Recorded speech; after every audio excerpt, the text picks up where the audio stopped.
The planet's puppet masters almost surely have a plan.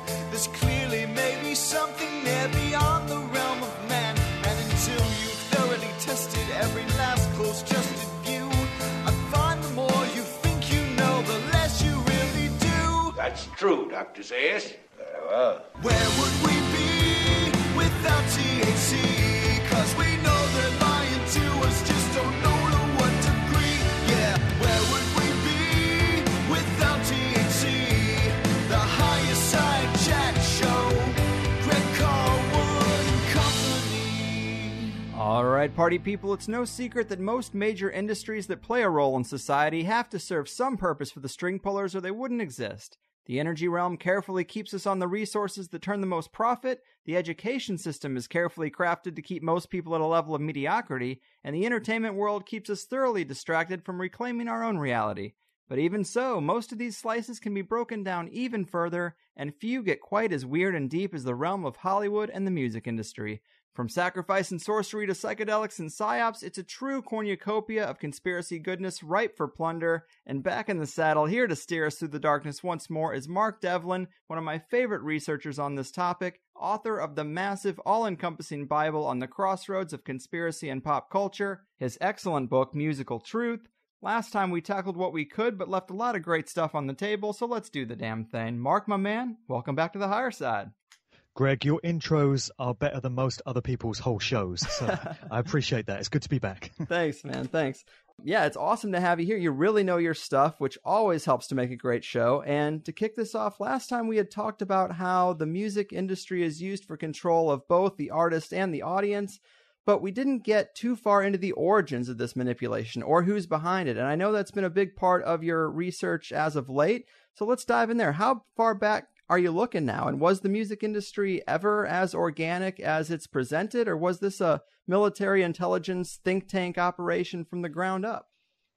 Well, I'm coming to the devastating realization that this whole thing goes even deeper than I thought when I put the book together. So I was aware that it went pretty deep then, but I've done a whole bunch of research since the book was published earlier this year to make me convinced that the music industry, as well as Hollywood and pretty much every other, institution that has an effect on our daily lives, is absolutely controlled. Most of that control seems to be coming from the military intelligence communities.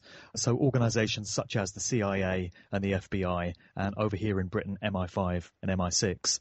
Also, there's a hell of a lot of influence in all these areas of culture coming from these think tank organizations like the Tavistock Institute of Human Relations in London, the Frankfurt School in Germany, stuff coming out of Cambridge University in England, and then over in the States it would be Stanford University, Yale and Harvard. Certain elements of those institutions seem to have a stranglehold on all elements of culture. And there's a couple of phrases that I've come across in recent weeks where I've just been delving even deeper down this particular rabbit hole. And one is culture creation, and the other one is lifetime actors. So these were phrases that didn't make it to the book because I've just sort of understood these concepts more recently. Culture creation just refers to the fact that pretty much every social value or attitude that most of us come across in the course of our lives will have been shaped and molded by certain individuals and certain groups. There was a famous quote from Edward Bernays, who's considered the father of PR propaganda. I forget the exact quote, but it was to the effect of our tastes and our attitudes and our values and, things we hold dear are shaped and molded for us by men we've never met and whose names we don't know. And doesn't that turn out to be the truth? Right. And then you have lifetime actors, who are people who have a public persona and they appear to be one thing. So that can be a Hollywood actor, it can be a musician, it can be a television presenter, it can be a politician, it can be a supposed philanthropist. But when you get down to their true nature, and crucially, when you often get into their ancestral bloodlines, because genealogy and ancestry plays a big part in, many of these elite key players, then you realize that there's something very different once you scratch the surface. And they spend their entire lives fooling and duping and mugging off the public to believe that they're one thing when they're actually another. So some examples of lifetime actors would be, a really good one is Barack Obama or Barry Soetoro, take your pick, who, you know, I think everyone has come to realize by now the reality of who he is and who he came from is very different to his official biography. There's all sorts of questions remaining still about where exactly he was born and where exactly he was educated and how he came up so quickly in the game, and who is Michelle/Michael. Where did he/she come from? That's another good question. So there's an example of a lifetime actor for you. Many other examples. I mean, Bono and Bob Geldof are a couple of bedfellows that sort of go hand in hand. You know, Bob Geldof for many years successfully masqueraded under this guise of being a philanthropist and this wonderful guy that cared so much about famine in Africa and wanted to do something about it, and he put the Band-Aid and Live Aid projects together. But, you know, with the passage of time and the availability of new information to research, you come to realize that Bob Geldof is absolutely in the pocket of the elites. He's hobnobbing with all the prominent politicians and all the New World Order architects, the Rothschilds and the George Soroses of this world and the Rockefellers and all of that. Same thing with Bono. You know, ostensibly he's supposed to be the front man of this rock group U2, and that's the way he was first presented to us. But you get into the true nature of Bono, and you find out he's hanging out with the likes of Bill Gates, and he's down in Africa taking part in the eugenics depopulation agenda that's going on down there, all part of the United Nations Agenda 21 and Agenda 2030. You know, he's absolutely a part of that. So there's some lifetime actors for you. Pretty much every prominent politician, you know, David Cameron, who we've just successfully got rid of over here in England, unfortunately has been replaced by Theresa May. So I think the same time that you guys are going to get Hillary, we've got Theresa May, and there's Angela Merkel over there in Germany. So not looking good on that front, people. But lifetime actors and culture creation. What it all boils down to is nothing is as we thought it was. And the sad reality of the situation is there are no real heroes when it comes to popular figures in culture, whether that's musicians, whether that's Hollywood actors, whether it's some other kind of celebrity. Anyone that's out there in the public eye, anyone that's been elevated to household name status, they're not the heroes that we thought they were. They quite simply would not be in those positions if they weren't placed there by the hidden hand. So on the one hand, it can seem quite a pessimistic, nihilistic sort of viewpoint to conclude that there are no real heroes. But then that just brings you back to the realization that we need to be our own heroes, and we need to stop externalizing power to all these popular culture figures that have been placed there for us, because they're all fake. And, you know, we are the ones that can change things, and we need to rely on ourselves rather than revering these heroes, as we've all been conditioned to do throughout our lives. Yeah, man. Well said. And you're right, that savior motif is a big trap, and we really do need to stop waiting around for someone else to solve problems and start looking at how we're going to do it ourselves. And I knew we were going to talk about these lifetime actors, and I got a quote from your book. I revisited that part, and I really like this, where you're talking about bloodlines and how they're just as important in the entertainment industry as they are in politics. And it's kind of surprising how this web thread weaves throughout all these different realms. Here's the quote. You say, "It's no accident that Brad Pitt and Angelina Jolie ended up together, for instance, as they were reported to be related as 21st cousins. It was always part of the plan for them to become a couple, presumably, with Billy Bob Thornton and Jennifer Aniston having been temporary distractions.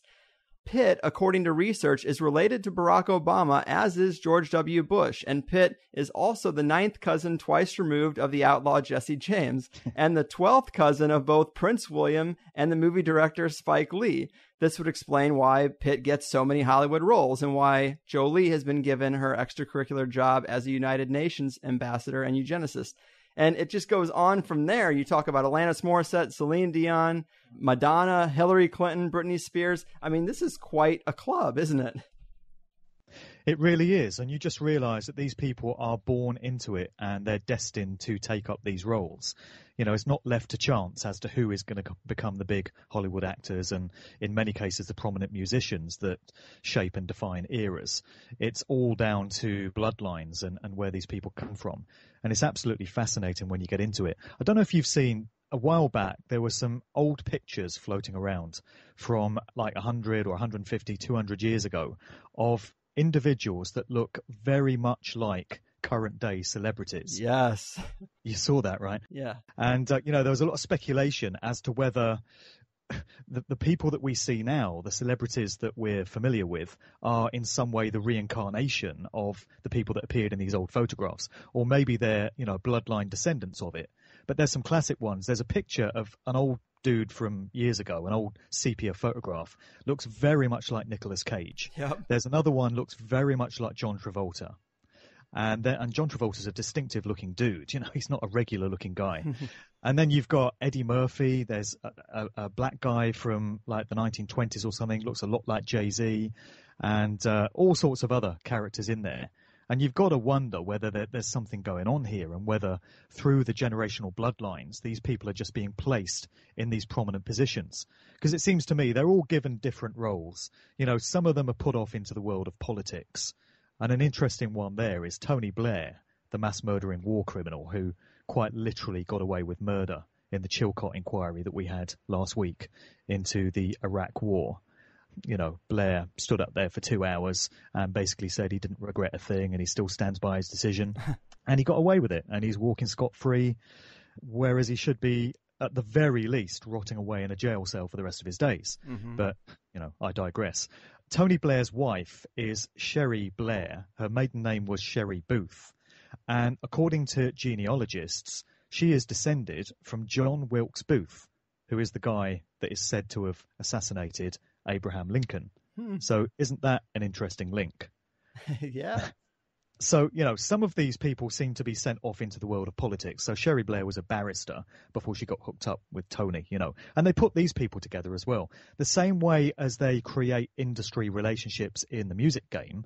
So does anyone really believe that Jay-Z and Beyonce fell romantically in love with each other, fell head over heels? They felt they were each other's soul partners and they just had to be together. or was it an industry arranged marriage? Come on, who really believes that these couples get together because it's straight romance? They're not. They're placed together conveniently. Why were Bill Clinton and Hillary put together as a couple? Mm-hmm. Is there a romantic relationship going on there, or were they just placed together as part of some grand plan? So, as I say, many of these individuals coming from these bloodlines that have come down through the generations, and they've always played a part in the overall agenda, call it the New World Order agenda or the Illuminati agenda, whatever you want to refer to it as, the elite agenda to control and enslave and subvert humanity. Some of them do it through politics. Then others will be sent into the world of Hollywood to become prominent mainstream actors. So the Brad Pitts of this world and the Tom Cruises and all the others. And then in the world of music, there's so much evidence, which I outline in my book and which many other researchers have as well, that prominent musicians often emanate from these bloodlines as well. Current day ones would appear to be Britney Spears and Miley Cyrus among them. They were born to do it. And there's some interesting sort of ancestral links with those two families when you get into it. And some of the others you detailed there in what you just said. So they're used in different ways. Bono would appear to come from a bloodline that's considered important. Otherwise, he wouldn't have been set to work with all the stuff he's doing now. Bob Geldof, same way. Bob Geldof, it turns out, is half Jewish. And a lot of these individuals are. When you get down to the genealogy, you find there's a lot of Jewishness there. And a lot of them are crypto-Jews, which is individuals of kind of Jewish descent or that refer to themselves as Jewish anyway, but their public persona doesn't reveal this. So they often change their names. They kind of anglicize their names or Americanize their names to hide their Jewish roots. I mean, it's incredible when you get down to it. Bob Marley, it turns out, his father, Norvell Sinclair Marley, was himself half Jewish. And he was involved with the British Navy. He was part of the military, as were so many other musicians' fathers. And he worked for a while on a slave plantation in Jamaica. This stuff is absolutely incredible. Who knew that Bob Marley had Jewish links? Yeah. Then again, his son Ziggy Marley now lives in Israel and moved out there and is evidently a supporter of the Zionist regime out there. And he's given Jewish names to all his kids. So, again, it's probably worth pointing out the fact that when you reveal Jewish roots behind key players in the industry, it's not anti-Semitic to be stating all this stuff. You're merely relaying facts, which can be traced back, which can be proven. People are very quick to, the alarm bells ring instantly whenever anyone says the word Jewish, as if, oh, you can't say that, you can't criticize that particular group because of the way we've been programmed. But I'm merely pointing out the fact that a hugely out of proportion number of key players in the music industry, that would be, the executives that run the industry on a managerial level, and also many of the key musicians and producers and stuff just happen to have Jewish backgrounds. I think getting to the bottom of that is going to be the key to understanding exactly what's going on. Because, as I point out in the book, if it was any other group, if it was Swedish or Portuguese people, questions would be asked, why are there so many Portuguese people in this industry? But when it comes down to Jewish people, the question tends not to be asked. But it does seem to be key to understanding where a lot of these bloodlines come from and why they place their descendants in these prominent roles in culture. Yeah, you can't deny it's there. And you mentioned Miley Cyrus and Britney Spears. Of course, Disney had a hand in their creation, and a lot of these child stars. It almost seems like Justin Timberlake might be the only half-normal guy who's navigated the Disney path through Hollywood. I mean, they all come out kind of messed up when they hit that 25, 30-year-old range. Yeah, really. And a lot of it comes out of Disney, which is a deeply satanic corporation when you get down to it, very different from its public persona. This is the trick they always use. They give you a nice all-American friendly, family-friendly, squeaky clean image, but you get beneath the surface and, if you bother to do the research, you can come to discover that there's some very nefarious, malevolent stuff going on beneath the surface. It's what they did with a lot of these artists that came out of Disney. Britney Spears, when she first emerged, was this kind of squeaky clean pop star. Same thing with Miley Cyrus when she was Hannah Montana. Same thing with Christina Aguilera. All of them came out of the Disney Mickey Mouse Club. And then there comes a point in their career, very early on in the case of Britney Spears, where they just switch them up. And they become basically sluts, porn stars in the case of Miley Cyrus. By that point, they've gained the fan base. They've got all these young girls that think they're great, and the parents have been disarmed. They think it's all harmless, and they don't mind their little girls being into all this stuff because it comes out of Disney, and what could be wrong with that? But then, by the time they switch them up, it's too late. These girls are just caught up in all the mind control and all the symbolism that's employed by these artists. So that's the way they do it with Disney. Miley Cyrus, of course, is connected to Billy Ray Cyrus, her father, country music artist. And when you get down to the country music scene, that would appear to be a hotbed of MKUltra, monarch programming, trauma-based mind control activity. I did an interview with Fritz Springmeier a while back, probably about 4 years ago now, and people might be aware he is an author and a researcher and a reprogrammer of former mind control slaves. And he wrote the book The Illuminati Guide on How to Create a Total Undetectable Mind-Controlled Slave. That's a title that just rolls off the tongue, Yeah. But anyway, that was his master work in showing how these mind control methods work. And he spent a lot of time talking about the country music scene and how, mind control is absolutely rife within that particular genre. And he told me he watched this stage show once involving Dolly Parton. And when you get into beta sex kitten programming, sex slave programming, and you realize that a lot of these sex slaves take on an image which is very evocative of Marilyn Monroe, the bleach blonde hair. There seems to be a lot of characteristics that these sex slaves that are put to use within elite circles. So they're given to presidents and business leaders and world leaders and stuff as basically sex slaves. And Marilyn Monroe is the sort of ultimate archetype. Well, when you think of Dolly Parton and the way she's looked over the years, she very much fits into that overall image. And Springmeier was saying there was this one particular stage show where she walked out and this guy that was supposed to be her manager came out on stage and she put her hand on his in a subversive kind of way and referred to him as daddy. And Fritz was saying, this is classic mind control victim handler stuff going on. And they're putting it right out there in plain sight for everyone to see. And there's much more of that in the country music game, he says. So, it goes very deep and all these different genres overlap. And the music industry has a lot of overlap with Hollywood, as I said, and with all other areas of culture and, popular everyday stuff that we're all into. Yeah. And you mentioned the satanic switch from squeaky clean image to just down and dirty, all out crazy.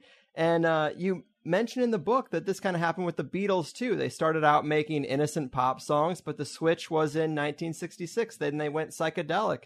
And I guess I'd ask you, what was the catalyst? Do you think this was part of the plan for the Beatles from the ground up? I think it was. I've listened to other researchers who feel that the Beatles were corrupted. You know, they started out with the best of intentions, and they started out as this organic group that evolved naturally, and the powers that be observed their gaining popularity and thought, we can't allow this group to continue under their own steam. We've got to co-opt them and get them on board with the agenda. I don't see it that way. The way I see it is the Beatles from the very start were created with the view to them being used further down the line for culture creation and as part of the plan that they had in place for the latter part of the 1960s. So it was a classic tactic that was used. I mean, many researchers, most notably John Coleman, who was a former MI6 operative in Britain, is of the view that the Beatles were a product of the Tavistock Institute. And it wouldn't surprise me if that turned out to be the case. The same thing is said of the Rolling Stones. And so I think the idea was to get them very popular very quickly. And they would never have left it to chance that 4 lads from Liverpool that worked really hard and wrote some great songs and gained a fan base for themselves would have become the biggest group of the 1960s and an absolute cultural phenomenon on both sides of the Atlantic and everywhere else around the world. That's not the sort of thing that these controllers leave to chance. They want to be in control of everything. So when it comes to the Beatles and the Rolling Stones, the 2 biggest groups of the 1960s, they would absolutely have been in charge of that whole transition and that whole process. So with the Beatles, they kind of disarmed their fans in the same way as the likes of Britney Spears that I mentioned and Miley Cyrus. And it was the same thing with Beyonce. When she first started out with Destiny's Child, it was nice, innocent, pleasant R&B songs that everyone could like. And it was only later down the line that all the dark, satanic stuff started creeping in. Same thing with Rihanna. You know, they just roll out the same templates and blueprints over and over. When a plan works for them, they just use it generation after generation. So with the Beatles, they started out with all these nice, pleasant, fluffy sort of pop songs, you know, I Want to Hold Your Hand, Love Me Do, From Me to You, She Loves You, Twist and Shout, all this stuff. And by the time 1966 rolled around, by which point the world was a very different place to how it was in 1960 at the start of that decade. The Vietnam War was in full flow. JFK had been assassinated. Malcolm X had been assassinated. You had the beginnings of the counterculture hippie scene coming out of California. You had the arrival of LSD, also magic mushrooms, and the music was starting to get very psychedelic and very experimental and very tripped out. And it's my view that none of that happened by accident. It was all part of a coordinated plan that absolutely went off according to the timescale, with 1966 being a very key year. And that was the point where the Beatles' music changed. And by the time the Sgt. Pepper album came out, with Lucy in the Sky with Diamonds, and then you had songs like Helter Skelter and Revolution Number 9, and Within You, Without You, I Am the Walrus, all this strange, out there music. The fan base that had been brought along for the first 3 or 4 years was kind of being switched up to this new style of music. But most of them wouldn't really have questioned too much what was going on, because this was the Beatles. They were loved, they were trusted, and if that's the music they were now putting out, the fans were content to go with it, not realizing that they were the victims of social engineering. In the 1960s, who even understood what social engineering was, apart from those actually doing it? We have a much better grasp on how all that stuff works now, because we have the internet available to us to do the research. But back then, nobody would have been aware of the mind control that was being put on them. And what they did with the Beatles in switching up their music, so that by the time they disbanded in 1969, the job had been done, you know. Yeah. An entire generation had been steered off down a certain path. They'd had certain social attitudes fomented in their minds for them. And it was a job well done as far as the Hidden Hand was concerned. They played their part in that. And it's absolutely my view that they were controlled and manipulated and directed from day one. People are horrified to hear that, particularly original generation Beatles fans. But as with so much information that I'm putting out today, and which I put out in the book, it just comes down to the fact that it is what it is, and truth is truth. And sometimes it's very hard to deal with. Sometimes it's inconvenient. Sometimes it's unsettling. Sometimes you'd so wish it was another way. But it either is or it isn't. And if it's the truth, it's the truth. So do you want to know it or don't you?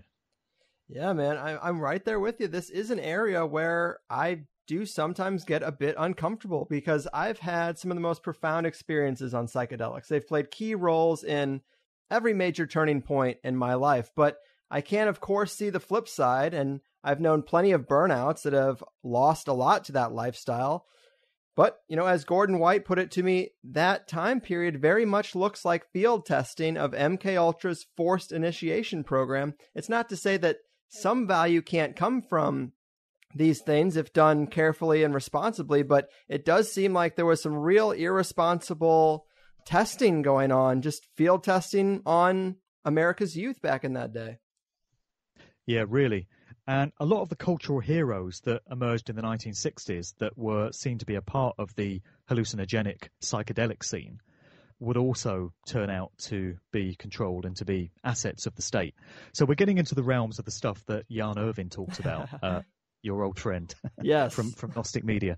I know you had an interesting time with him in your interview, but I had a good chat with Jan about a month ago for one of my own podcasts, and he was talking to me about characters like Dr. Timothy Leary, who was always seen as the acid guru and this cool Harvard professor that kind of discovered LSD and encouraged the youthful generation of the 1960s to go on these amazing journeys of self-discovery and explore their consciousness with this amazing drug, And then you had characters like Ken Kesey and his Merry Pranksters, and then Terence McKenna, who has been revealed to have been a CIA asset. I know that came up in your chat with Jan.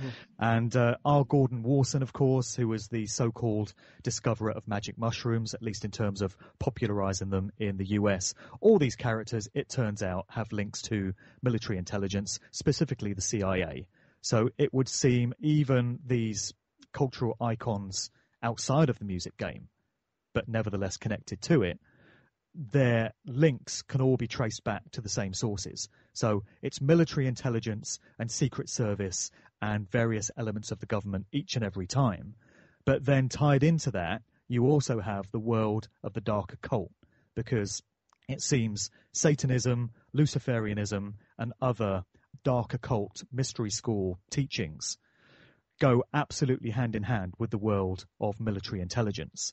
And so, military intelligence is not just all about secrets in terms of surveillance and matters of national security. It's also about secrets in terms of occulted information about, the mysteries of the universe, the nature of reality, how to manipulate energy, how the human psyche works, how to do mind control on large numbers of people. This is all secret, occulted information that appears to be tied into the world of the CIA and MI6 and MI5 and all the rest of it. So the whole thing goes very deep indeed. And I'm making the point now in all the public talks that I'm doing connected to my book that there are common elements that you find time and time again when you get into the backstory of the music industry and the entertainment industry generally. And they include satanic ritual abuse, generational pedophilia, the influence of dark occult mystery school groups and networks, specifically those helmed by Aleister Crowley, such as the OTO, the Order of the Golden Dawn, the AA, and many others.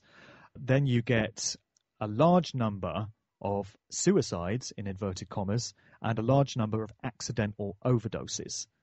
And there's all sorts of other stuff tied into it as well. And the point I'm making in all my public talks as well is people might like to ask themselves what any of this stuff should have to do with the music industry if it's all about fun and having a laugh and forgetting all the stresses and strains of the working week and just enjoying yourself with a bit of music at the weekend. There should be no connections between any of this stuff at all, and yet it's everywhere. Well said, man. And, I did hear that recent interview you had with Jan. I actually really liked it.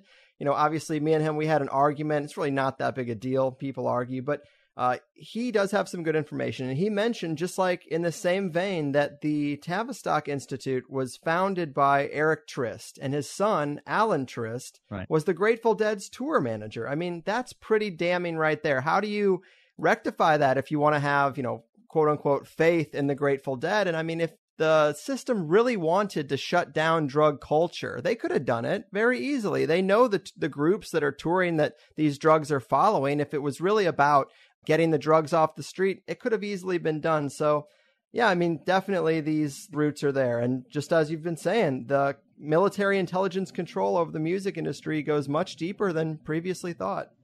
Well, it does. I mean, I can't remember with the last chat how much we got into the work of Dave McGowan and everything that he uncovered about the Laurel Canyon scene, and specifically Jim Morrison's dad being Admiral Morrison, who was in charge of a fleet of ships involved in the Gulf of Tonkin incident that basically started the Vietnam War.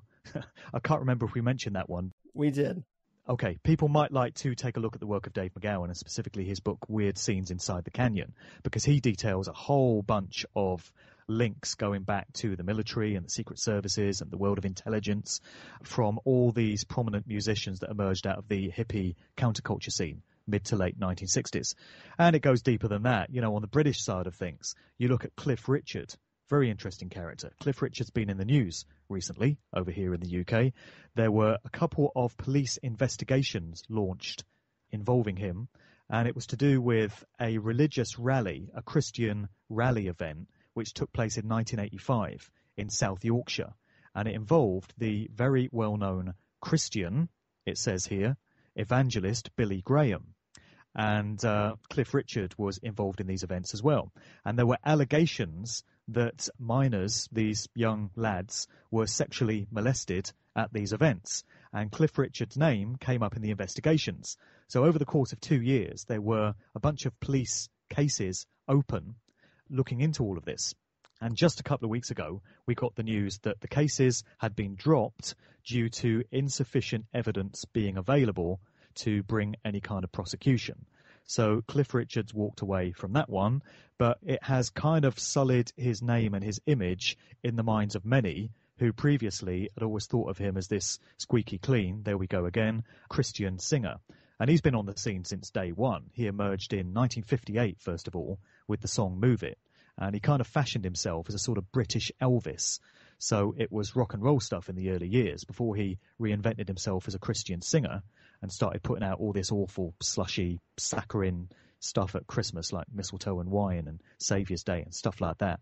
But you get into some of the background of Cliff Richard, and it turns out that in the early days, he was closely associated with the Kray twins, who were these notorious mobsters, gangsters, coming out of the East End of London. Both got jailed eventually for murder. So what the hell is Cliff Richard doing hobnobbing with these guys? And then you find out that Cliff Richard's father worked for Thorn EMI. And most people, when they think of Thorn EMI, would think of a record company, an electronics company. But it turns out that Thorn EMI had a division of its business that was involved in, wait for it, military research, defense weapons systems and such. And actually a lot of the record companies in those early days did, such as Decca, Parlophone, RCA, Capitol Records. They all had divisions that were involved in, weapons and defense and other work for the military. So who knew that? And immediately, if you're paying attention with all this stuff, your eyebrows start to raise when you realize that yet again we have another prominent household name musician whose dad just happened to work in, military intelligence circles. It sounds like Laurel Canyon all over again. And another piece of information that McGowan put out involved the scene that pretty much took over from the Laurel Canyon folk rock scene as it started to die out in the 1970s, which was the emergence of what came to be known as New Wave or post-punk. And he pointed out that there was one particular family that was very involved in shaping the way that particular genre went. They signed a lot of the acts to major record labels, they booked a lot of the live shows, and they basically formulated the careers of many of those key players. And that is the Copeland family. And the patriarch of that family was one Miles Copeland, who was a big-time career CIA guy, involved in many foreign coups on behalf of the CIA, worked all the way around the world for several decades, and he had 3 sons, Miles Copeland Jr., Ian Copeland, and Stuart Copeland. Stuart Copeland, people might recall, was the founding member of the group The Police, a group which also included Sting, as in, a sting operation. And then you had Miles Copeland Jr., who formed a company called the International Record Syndicate, or IRS for short. And then his brother Ian had a company, I forget the full name of it, but the initials break down as FBI. So you have a CIA guy with 3 sons who between them form the IRS, the FBI, and the police. I think they're trying to tell us something there. Yeah. Also, let me just add Brian Jones of the Rolling Stones. His father was involved in aeronautical engineering on behalf of the government and the defense departments as well. So once again, founding member of another highly successful, highly prominent, iconic group with another connection back into military intelligence. It seems nobody is who we thought they were. Right. Yeah, the examples just stack up, man.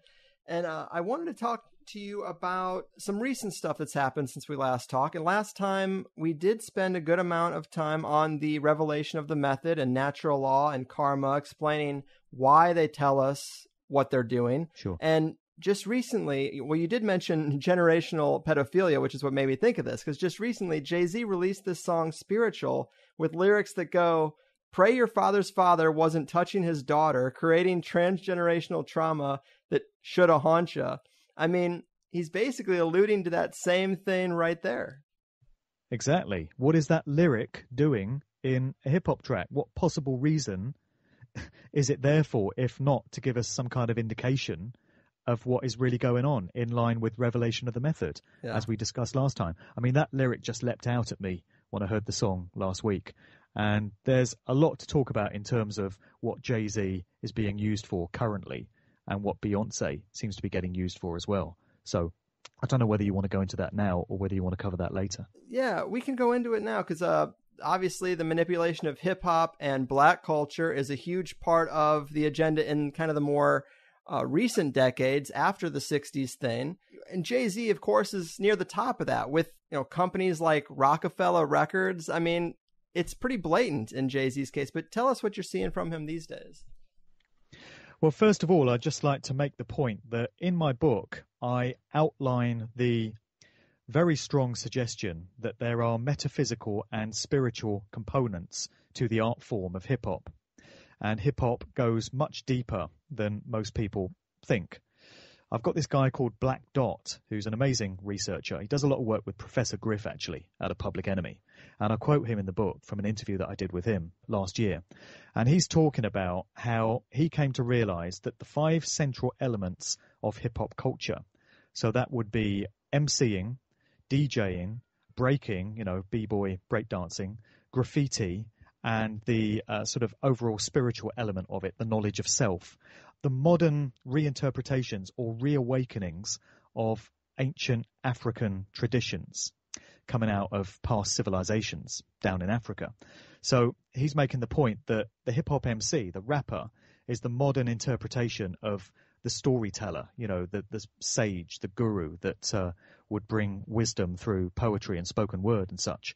And then the drummer in these ancient civilizations is represented in modern hip-hop by the DJ providing the rhythm for the tracks, scratching out rhythms and keeping the beat going. That's the reworking of that. Then the b-boy breakdancers are just the modern interpretation of spiritual dancers, shamanic kind of dancers coming out of those cultures. And then you've got the graffiti, which is a modern interpretation of ancient hieroglyphics, expressing oneself through sacred symbols, which is very, very interesting stuff when you think about it. And his view is that in the 1970s, when this culture first started to emerge out of the streets of the Bronx in New York, those pioneers of hip-hop were tapping into some kind of spiritual energy that was coming through them, and they were channeling it, and they were recreating this culture and this civilization for a new generation in a new part of the world. It's a very compelling argument, and I can definitely see how that could play out as someone that's been into hip-hop for many years. So that's Black Dot's view. and Professor Griff goes along with this, that hip-hop, when it first started out, had some very spiritual, religious even components to it. And the powers that be, those that control things, would have got wind of this, and it would have been noticed. So what if the drive to completely degrade and subvert and water down and bastardize hip-hop the way we've seen it happen over the course of the past 25 years or so at the hands of the corporations is an attempt to snuff out these benevolent spiritual components in the art form? So what if when the gangster rap genre was cultivated and when the music started off going down the route of the lyrics talking about nothing other than gang banging and petty crime and selling drugs, and then all the materialistic stuff came in talking about champagne and gold chains and bullshit brands, clothing brands and trainer brands and all the rest of it? What if all that is a deliberate attempt to just destroy the beautiful art form of hip-hop as it was? In my view, that's exactly what went on. And I can see how that agenda unfolded from pretty much the early 90s going forward. And every year it's just got more and more degraded to the point that what now passes as so-called hip-hop bears no relation to what went before whatsoever. I mean, the likes of Lil Wayne and Drake and Big Sean and Future and these, even Kanye West, the way he is now, these flag bearers for the so-called genre of hip-hop are just complete clowns, and their music is just straight spirit-crushing, soul-destroying garbage. And none of that would be by chance. That would have all been made to happen. So the prominent figure we've had for the past 20 years plus riding the helm of all of this has been Jay-Z. And he's a very different artist now to how he was when he first came out. I was full of admiration for Jay-Z when he first broke through. So his first album was Reasonable Doubt in 1996, 20 years ago. And that was when we first heard about the Rockefeller record label. Interesting choice of name. But, he was clearly a phenomenally gifted MC. And a lot of real hip-hop heads were very impressed when he first came on the game. And slowly, using a, slow drip effect, totalitarian tiptoe type thing, Jay-Z's music started to change as the years progressed. And you could start to see, again, if you were paying attention, that there was an agenda unfolding. And in recent years, it's been clear to see that Jay-Z's videos are absolutely steeped with Masonic imagery, dark satanic stuff, Kabbalistic stuff, all kinds of elements that you would not expect to see in a hip-hop video if it's all about entertainment or even uplifting and inspiring people, which was the original ethos of hip-hop, and things are very far from that now. And then he hooked up with Beyonce, of course, and all her stuff is steeped with the same kind of imagery, glorifying police state imagery, glorifying transhumanist symbolism, as well as all the dark occult stuff at the stage shows and things like that.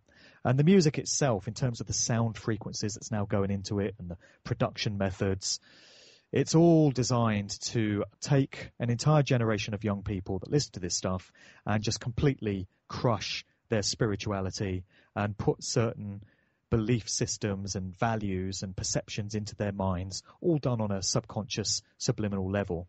It's very clear to see how that genre has been absolutely co-opted.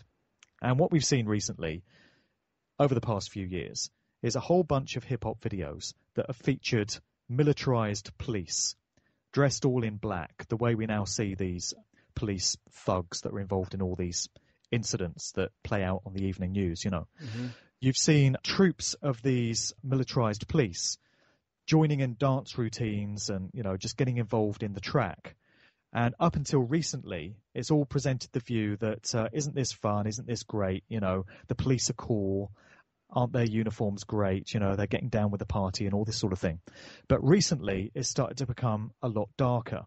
And you've started to see violent scenes playing out in music videos, and you've started to see confrontations and standoffs between these militarized police and the other people in the video.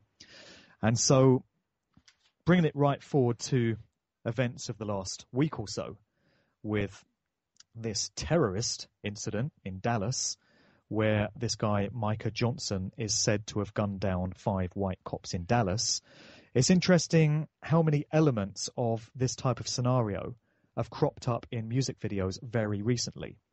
So you had one from Beyonce called Formation, where it depicts a bunch of riot cops surrendering and sort of putting their hands up to the other people involved in the video. Jay-Z brought out this track Spiritual that you just mentioned with that very interesting lyric. And there's all kinds of police-related imagery in that video as well. And there's also this god-awful track by DJ Khaled featuring Jay-Z and featuring this absolute joker called Future, who's very much at the forefront of the transhumanist agenda in terms of normalizing electronic ways of doing things and the merging of humanity and technology, because his trademark is you never hear him doing anything other than singing, so-called, through auto-tune. This bloody awful software program that makes everyone sound like a robot that has become very fashionable in the world of hip-hop, so-called, over the past few years. I mean, if people thought T-Pain and Akon were bad, listen to Future. I always say he sounds like Stephen Hawking's voice box with the batteries running out. Absolutely ridiculous. So he's all over this track. And then if you look at that video, you've got riot cops in there, and you've got standoffs between groups of black people and these white cops. And a lot of researchers are making the connection between all this stuff that we've seen in recent videos and this race baiting stuff that seems to be going on in the news and is unfolding by the day. In terms of, first of all, white cops shooting a bunch of black people and inciting the wrath of black communities and, you know, getting away with murder, as they generally tend to. And then more recently, we've had this incident that appears to be a reversal of it, which is this black terrorist gunning down these white cops in Dallas at a Black Lives Matter march, protest event. So to me, it seems to be yet another exercise in social engineering from our old friends, the controllers, you know, and they seem to have been preparing people for what they knew was going to come by way of these music videos using certain key artists, in this case Beyonce, Jay-Z, DJ Khaled, Future, and a few others. We've also seen this in will.i.am videos as well, and Black Eyed Peas videos over the years. There's been a lot of symbolism in there involving cops and a militarized police state and depictions of martial law as well. And when you understand how predictive programming works, when you understand how getting to people through the subconscious and planting certain images and symbols in their mind works, you can see that for the past few years, they've been preparing the general public on a subconscious level for something that they've known to be coming. And it seems to be the beginnings of that starting to play out now with all this race baiting stuff. The plan seems to be to pit black communities against white communities and sow division and fear and confusion and conflict. Classic divide and conquer, you know, textbook example of it. A lot of people can see it, but a lot of people still can't. So they need it spelled out to them in terms of how all this works, because they've done it a million times before. And as I say, it's all the same old tactics being used this time. And it seems that what passes for hip-hop is being used for that agenda now. Mm-hmm. Yeah, man, especially with Beyonce, you see her taking this Black Panther militant type of persona. And it's not that these killings by police aren't brutal and they shouldn't get people emotionally worked up, but what's going on with her, it's not natural. She seems like an instigator, you know? I don't see her ever getting off the red carpet and doing anything of substance to actually solve these problems. She would have been instructed to make these comments, you know. Right. I've looked at a few chat forums recently and YouTube comments and stuff, and people are saying, oh, you know, Beyonce's becoming an activist and she's speaking her mind. No, she's not. She's working to a script and she's doing what she's told to do. The same way these puppets always do. Look at Russell Brand the other year. People were saying, oh, Russell Brand, you know, he's become conscious, he's woken up, he's fighting against the New World Order, he's going up against these elites. Absolutely not. I mean, what was Russell Brand? An actor. What do actors do?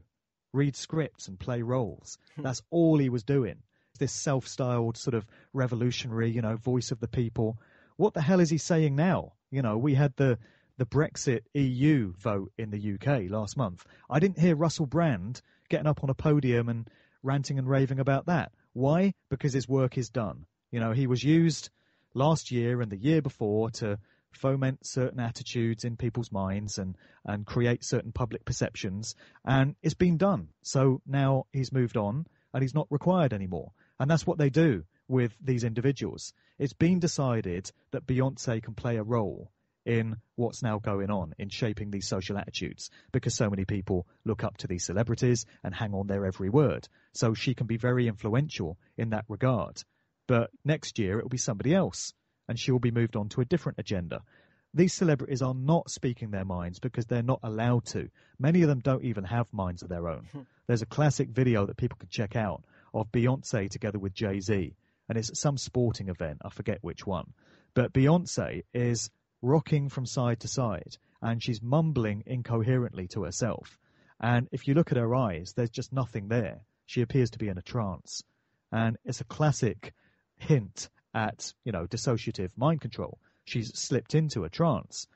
And Jay-Z is sat next to her, and he just doesn't give a shit, He just couldn't care less. His wife is behaving very strangely next to him, but he's acting like he's seen it all before and it's no big deal. Yeah. And, what is going on there? Because she just doesn't appear to be all there. And that is the case with so many of these artists. They're programmed and they're given these scripts and given these roles. Again, we're back to lifetime actors to fulfill. So, like I say, Beyonce's being used for this one, also Jay-Z, but next time it'll be somebody else. Mm-hmm. And to elaborate a little more on the transhumanism tie-in, you mentioned Auto-Tune, the robotic voice, of course, and Will.i.am, his very name reads like a web address. Yeah. But are there other examples of music's role in normalizing the transhumanist agenda that you've noticed?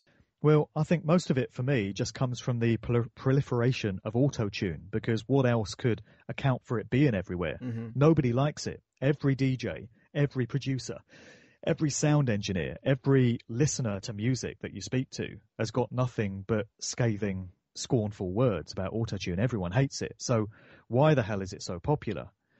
I think it's long been my view that the idea is to normalize electronic ways of doing things. And by having a human voice that sounds like a robot, it's just one small step further in getting people used to the idea of cyborgs and androids everywhere. And, machines dictating your every daily move. So we have things like driverless cars now and driverless trucks on the road. We've got the city of Glasgow in Scotland has become the first smart city in the UK, smart so-called. Smartest thing about anything smart with smart in front of it is giving it the widest berth possible, which would include smartphones, because they're not there to make your lives easier. They're there for surveillance purposes, and they're there to bathe you in radiation and electromagnetic pollution and stuff. So in Glasgow now, you've got all these buildings and all these devices and all these different aspects of the city all kind of communicating with each other wirelessly by way of an endless array of Wi-Fi links, very similar to what smart meters do in your home. And that can't be a good idea for human health when you understand that we're made up of energy, everything is. And, we're existing in this morphogenic field, which consists of a bunch of frequencies and vibrations. And when you've got all these Wi-Fi signals and mobile phone signals and stuff all swimming about and creating this kind of soup that we're existing in and that's going into our brains and our bodies and our human energy fields, then you can see very quickly that it's not going to be great for human health. The results aren't going to be fantastic. But in Glasgow, you've got this stuff going everywhere. And that's obviously the blueprint for what they want to roll out elsewhere, because they often use Scotland as a testing ground for what they want to do elsewhere in the UK. So the plan will be for there to be further smart cities. We've got a smart motorway now, so-called, a section of the M6 near Birmingham, where, everything communicates with each other and gives you data feedback and stuff. And, of course, a lot of it is to do with surveillance as well, spying and surveillance. In Glasgow, apparently you've got lampposts that can speak to you. So, if somebody's sat in a control room and they're watching a street and some riot is about to erupt, they can bark some order out through a lamppost, which is a nightmare scenario. It sounds like something out of George Orwell's 1984, but it's all starting to become true. And it all ties in with the transhumanist agenda. They want everything controlled by computers, including humanity. So that's where microchips come in. That's where brain implants come in.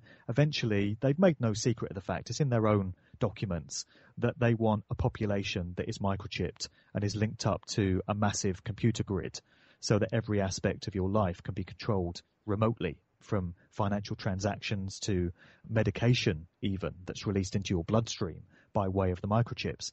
You know, this stuff might sound fantastic to people, but the evidence is there that it's already in place. There's some companies now, there's one in Sweden that I cite in the book, where a condition of employment there is that you take a microchip under your wrist so that you can do things like open doors and operate the photocopier and things like that. And if you don't have one, you can't do all these things. And they're microchipping the military as well, because the military are always used as guinea pigs for what they want to roll out elsewhere. So it's all part of the transhumanist agenda. And in music, as I touched on earlier, they normalize things that they want to introduce, and they create a kind of familiarity in the public with what they know is coming. And they do it on this subliminal level.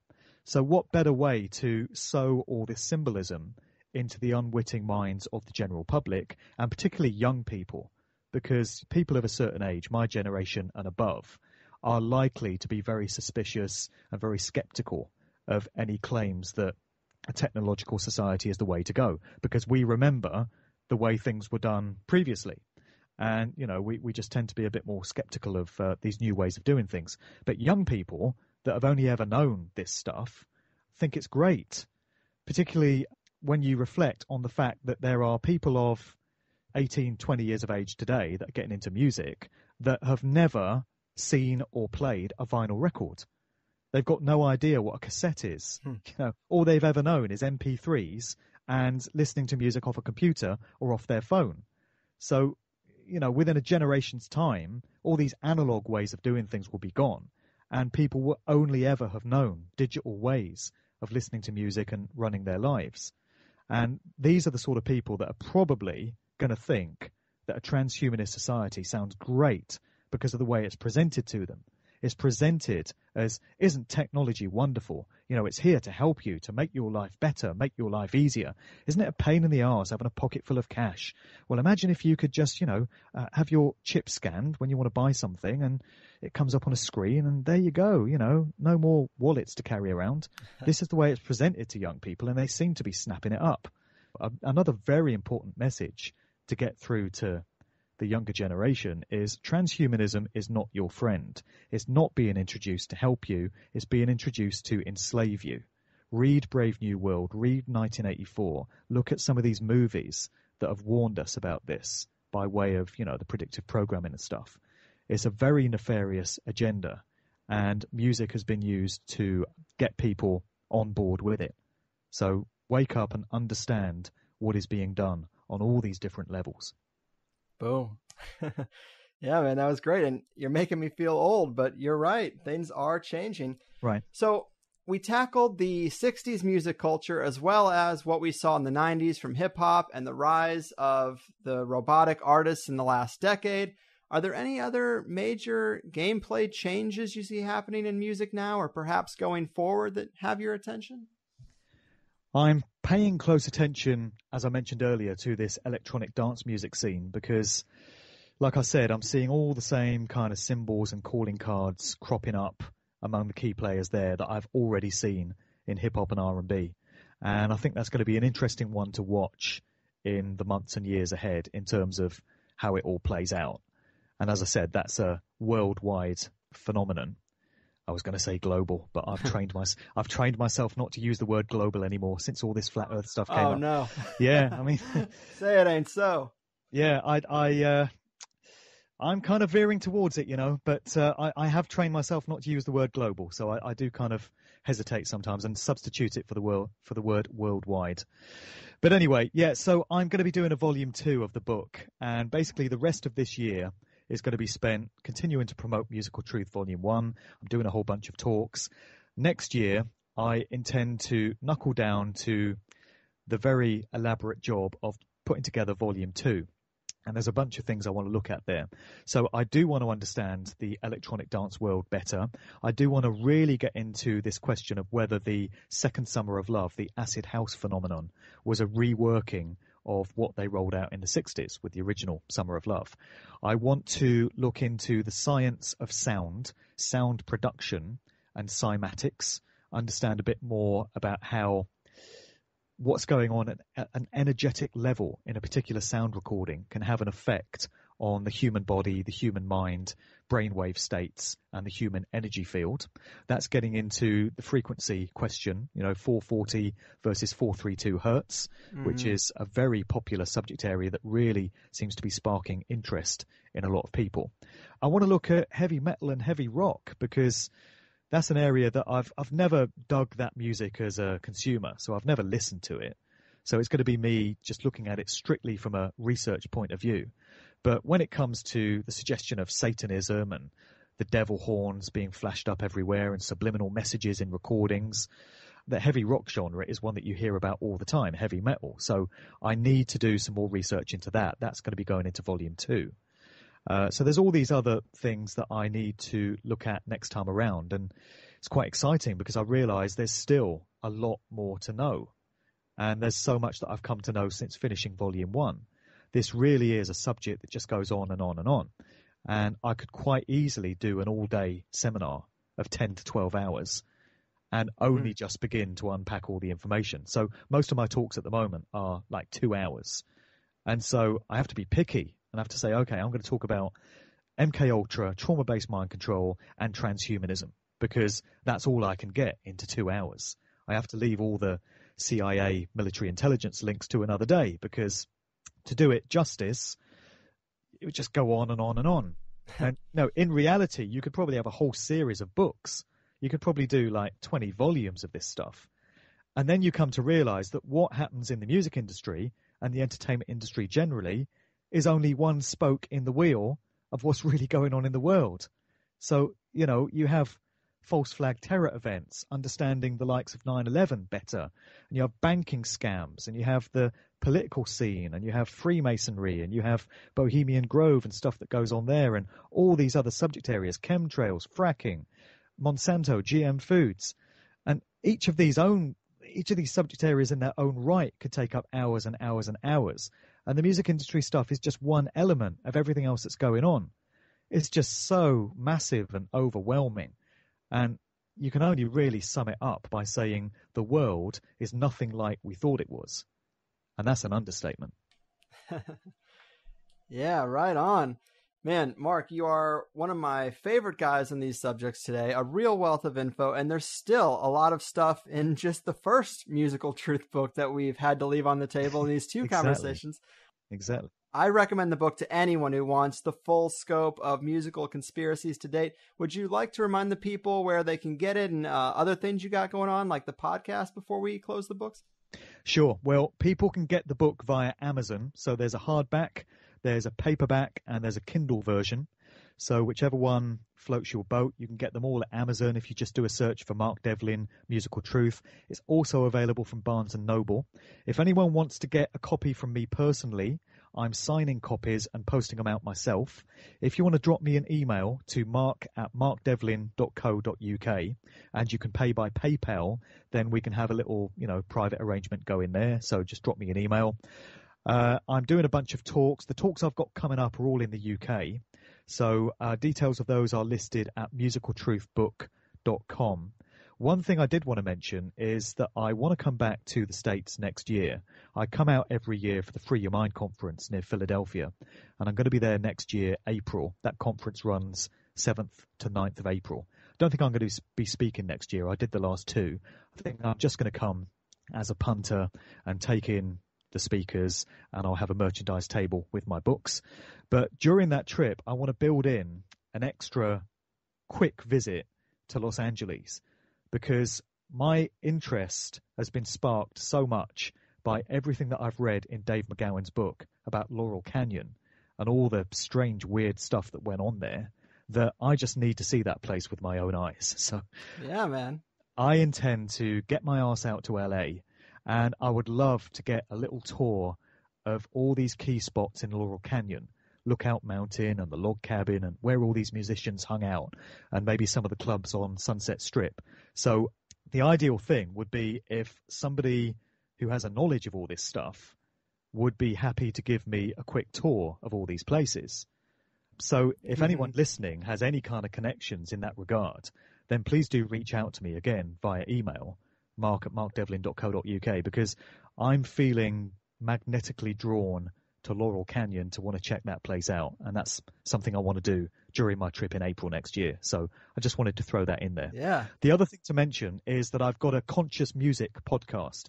So obviously in these interviews, I spend a lot of time talking about all this dark demonic stuff that's going into music recordings and all these artists. But, you know, there's a flip side to that. And there's an antithesis to all that negative stuff, which is all this wonderfully uplifting, conscious, meaningful music that's still being made. It is still out there. There are musicians that are in control of their own careers. They have minds of their own to think with, and they have no corporate shackles or affiliations at all. They're just doing it the independent route, and they're making some fantastic tracks. So I do this podcast called The Sound of Freedom, and it's conscious hip-hop, it's conscious reggae. I put some other styles in there as well. I go back to previous decades and play some old rock records and stuff from the 60s and 70s. It's all music that resonates, that speaks to you. It covers issues of conspiracy, truth, spirituality, stuff that's really going on in the world. And people might find it interesting to take that podcast in. It's completely free. I put it out on my SoundCloud and my Mixcloud. And again, you can get the links to that from my main website, which is markdevlin.co.uk. And if anyone wants to drop me a line, you know, I reply to all emails. It's always good to get feedback, as long as it's not shills or haters or troublemakers, you know, who won't get a reply. But if it's constructive and if you're bringing something meaningful, then I always enjoy corresponding with people. So that's an invitation out there.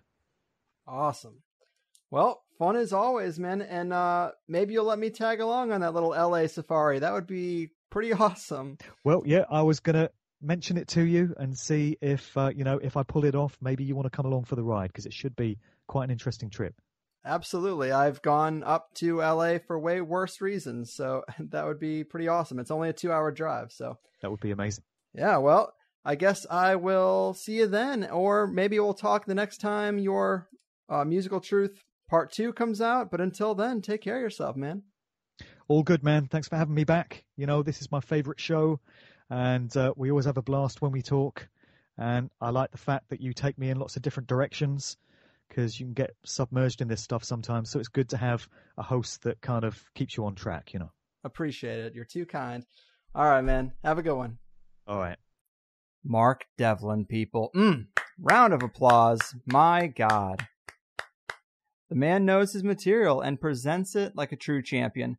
I don't know if he's done it, but I've seen him posting about the idea of doing these marathon presentations, like 8 hours long, David Icke style. And I'm just in awe and jealous, kind of. I wish I could retain information like that. I do some things well, but that is not one of them. Wow, though, I think we did do a great job not retreading the same content, but expanding on it and getting into other areas. And it is quite shocking how orchestrated all these musical trends and artists seem to be, actors too. I love this sort of material, though, because the MK Ultra, psychedelics, multidimensional entities topics are all related in my view, and you can easily segue between any of them. And I don't think the military intelligence links or the MK Ultra program mean psychedelics have no value. I think even LSD, which is made in a lab, should really be considered a door opener. And these black ops groups wanted to see what would happen if they widely distributed door openers on a culture. And it got weird, I hear. I wish I was there to see it, but I'm told it got a little weird. But sometimes people write off psychedelics when they learn about this side of the coin, or the people that advocate for them, you know, which is basically what started the fight with Jan Irvin and I. He was convinced Terence McKenna was an agent in this campaign. To my knowledge, his evidence of this is just an offhand comment Terence made. I would call it a joke about him being some type of agent or plant. But Terence made jokes all the time. So I don't find that strange. If there's more to it, I don't know about it. That is the extent that I've heard you can actually kind of implicate McKenna in all this. I'd be very saddened if this was confirmed, but I wouldn't deny the evidence if I felt it was strong enough. Someone repeatedly saying that it's been confirmed just doesn't really do it for me. I think Timothy Leary, of course, is a bit harder to defend. His connections showed quite a bit more, if you ask me. And even still, there are several guys who I love listening to recordings of that I consider very wise, that are very connected, or thought to be deceivers by a lot of people. Robert Anton Wilson, Manly P. Hall, even Alan Watts is a name that gets thrown around that people are skeptical of. So adding Terrence to that list wouldn't completely break my heart. In a certain regard, you'd expect the brightest minds of the past to sort of be in the upper crust of society in a way, or expect them to at least meet with other cultural and, from time to time, political leaders. They don't have to all be bad people. But those were pretty sticky times. I mean, hell, these are sticky times. I don't actually think I know of a time when things weren't sticky, really. So go where the evidence takes you, make your own conclusions, but be open to new information and try to always see where other people are coming from, even if you end up disagreeing. It makes all your arguments way less emotional. But how sick would it be to tour the Laurel Canyon area with Mark too? You know, that would be quite a blast. I also asked him the other day about Adele because I was curious. You know, all these breakout mainstream artists seem to fit the same mold, but Adele seems a bit like an outlier who is really just genuinely talented and pretty normal. But Mark pointed out that she, I guess, was a product of the Brit School in Croydon, just outside London, which has been a breeding ground for many of the British artists who have gone on to major commercial success, from, he mentioned, Lily Allen to Amy Winehouse, and also said that you could kind of consider it to be a UK Mickey Mouse club. So that is a bit suspect. I do really like Adele, though. I would be a bit shocked if she had a Miley Cyrus-style persona switch. That would be pretty jarring. But if I did have a little girl right now, that is kind of the person I would sort of steer her towards liking if I could influence that at all, really. People who are excellent at their craft and still humble. I love those kind of examples, those kinds of role models. They're really the best. But guys, if you only heard the first hour of this show and are curious to know what filled up the Plus show, we talked about the second summer of love, where the UK rave culture exploded in the late 80s and early 90s. Mark laid out the conspiratorial threads revolving around Prince's death, which really blew my mind. Also, we got into blood sacrifices for fame, always a classic.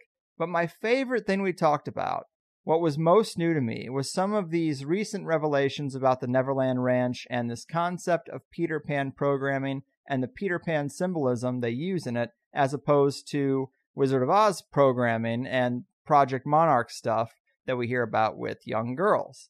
But between Prince and Michael Jackson, those segments are probably my favorite that I've heard in quite some time. But Mark's a master. He's a wordsmith. I expect nothing less. So sign up for Plus if you're interested. You get access to all the archives. There's more people signing up every day. The feedback from Plus members is really great. And you also get to influence the show a bit more. I mean, you're a shareholder, essentially. And you know who comes first in America, don't you? But hell of a show. Check out all of Mark's links in the show notes. Grab Musical Truth. It's the only book on these subjects you'll need. And I'm going to get out of here. Your move, musicians of military intelligence, culture creators, and Peter Pan programmers. Your fucking move. Oh no. You see, the world isn't random. It's attached to puppet strings. Control over everything. The 9 to 5 is trying to steal ya. Now don't that job seem silly? Hello, can you hear me? Or should I play back recordings from some spying agency? Wish we were younger and free. I'll be thankful when it's all exposed, the vast conspiracy. There's such a difference between us and the damn brush eyes. Hello from the higher side. They're calling out 1,000 cries. They'll tell you the story of everything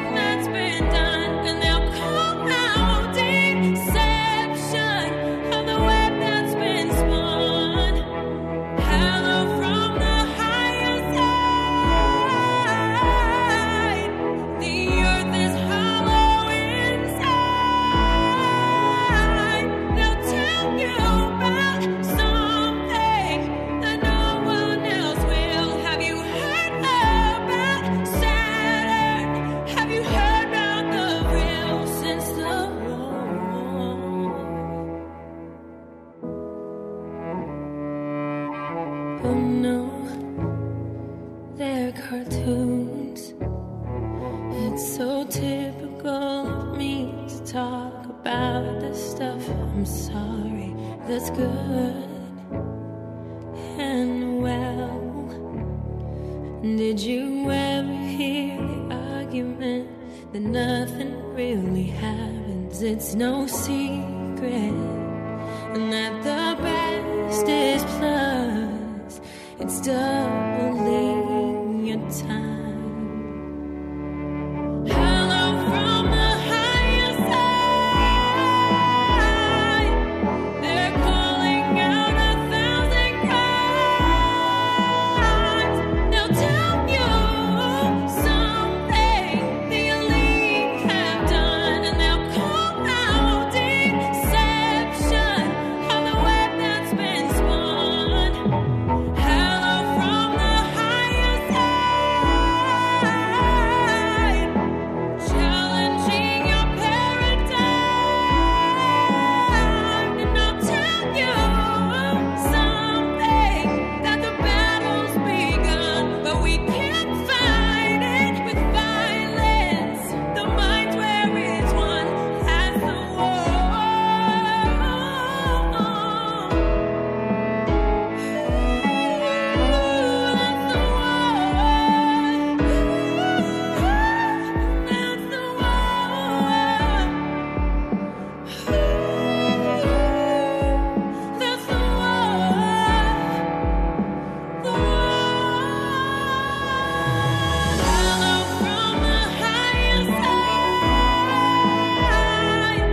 They're calling out 1,000 cries. They'll tell you something the elite have done, and they'll call out deception of the web that's been spun. Hello from the higher side, challenging your paradigm, and I'll tell you something, that the battle's begun, but we can't fight it with violence. The mind where it's one, that's the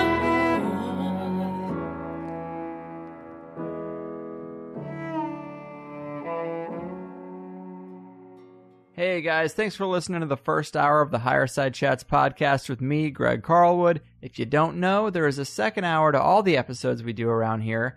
Generally, we're able to get a lot deeper into the topics and ideas that a guest is about, so if you enjoyed what you've heard from THC for free, consider signing up at thehighersidechatsplus.com to get the second hour of the 5 shows I put together each month. I never really wanted to be a paid subscriber podcast, but I really hate the idea of spending airtime promoting some product that's completely unrelated and telling you the best way to support the show is to buy an audiobook or new underwear by mail or something crazy like that. So instead, if you like the show, double your time with it for $5 a month and let's cut out all the other shit. It's half the price of a movie ticket and you get at least an extra 5 hours of show a month. Collectively, it keeps us stable, and it frees me from wasting your time with anything but the show you came to listen to. It's really the only way for an independent, one-man show to make it, and I do what I can so that it's worth your while. Since we started this, I've always tried to use the subscriptions to improve the podcast and make sign-ups more advantageous. It started with just a second hour for the main show, but now we've got a nice forum going where people can get deeper in conversation about the episodes with other listeners, submit a candidate in the guest request thread, or share their own personal projects to get out of the soul-crushing 9-to-5 cog in the wheel life on the entrepreneurs thread. The forum and the plus comments are always the first places I try to go for listener engagement, but it does get harder as the show gets more popular. Because of that, there's also a direct messaging feature that you can use to reach me through the plus site also. But beyond the forum, if you like any of the music I've used for THC, most of it I've hired artists to make, and I provide it all as free downloads to Plus members too. So if you like a particular song you've heard close the show out recently, come get the MP3. I should also mention that if you don't like the idea of paying $5 recurring every month, I get that. You can buy 3 months, 6 months, or a year up front and just be done with it. I have plenty of listeners who send checks and money orders to the P.O. Box too. I try to make it as easy for people as I can, and you can read more about it on the sign-up page. Also, be sure to check out the FAQ help page on the Plus site if you have any questions or concerns about how to listen to a password-protected show on your devices. I've highlighted a lot of great solutions, and one of those would be the iPhone app that just recently hit the Apple App Store. A super kind and talented listener made it for us, and you can use it to stream or download either the free or the Plus show. If you're on Android, I'd use Pocket Casts or Podcast Addict and subscribe to the feed manually that way. I also try to throw in occasional bonus shows or Q&A shows, and I've got a few other weird ideas I might get to try out soon, but I give you all I can for $5, and I hope you'll at least give it a shot if you've listened to a few free shows and you find them unique or valuable. I know there's a lot of podcasts out there, and I'm just one of them. But if you have any questions, concerns, or comments about any of this, please get in touch with us at the Higher Side Chats team at gmail.com. I also wanted to plug the Higher Side newsletter I'm going to be putting out, totally free for anyone who wants to sign up at the main internet website for the show, thehighersidechats.com. You can also get on that email list through the Higher Side Chats Facebook page. There's a button there as well. But the reason I'm doing this is because I get tons and tons of emails after a show goes up asking me about how I feel about a particular guest or topic, and the wrap-up isn't always the best place to do that, especially if I have anything negative to say. Sometimes the dust needs to settle. Sometimes I need to hear feedback from you guys first. There are a lot of factors, but I usually have something to communicate to you, and I just don't get to do it. So on the first of the month, I plan to send out a little newsletter with my thoughts about the 5 shows the previous month, and talk to you about anything else that's on my mind or that's going on. And what's probably most enticing is that I'm going to give you some insight into at least one guest I have coming up in the month, which people have been begging for some posted schedule for a long time. I personally think I'd like the surprise. But sign up for the Higher Side newsletter. It's free. It comes out on the first of the month, and I won't waste your time with any other emails. And that's it. I appreciate you listening. I try to give alternative ideas and guests a fair shake on a high-quality podcast, expose some deep-level conspiracies without the yelling, and I hope to offer some inspiration that even though the system relentlessly suggests you should follow their blueprint to mediocrity, you can do your own thing and live a much happier life despite all the negativity in the world. So go ahead and treat yourself. Isn't it about time?